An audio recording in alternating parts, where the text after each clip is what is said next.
மனசு நிறைஞ்சிருக்கு. மகன நினைச்சு பெருமைப்படுற விசித்ரா. 90கள்ல கவர்ச்சி நடிகையாவும், காமெடி கதாபாத்திரங்கள்ல நடிச்சுட்டு வந்தவங்க நடிகை விசித்ரா.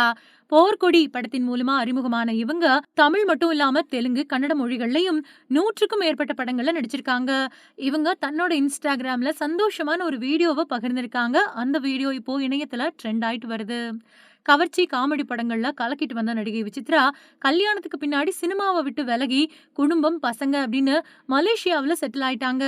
இந்த நிலையில குக் வித் கோமாளி நிகழ்ச்சியில கலந்துக்கிட்டு விதவிதமான சமையல சமைச்சு ரசிகர்களோட பாராட்ட பெற்றாங்க விசித்ரா.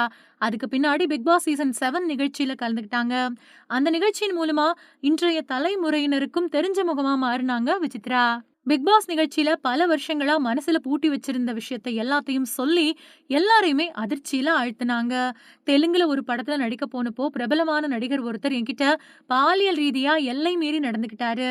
அவர் என்ன ரொம்ப டார்ச்சர் பண்ணாரு. அந்த ஒரு காரணத்தினாலேயே நான் சினிமாவ விட்டு போயிட்டேன் அப்படின்னு சொன்னாங்க. அப்போ நான் இத சொல்லியிருந்தா என்னோட கெரியரே காலி ஆயிருக்கும். இப்போ சொல்ல முடியுது அப்படின்னும் விசித்ரா பேசியிருந்தாங்க.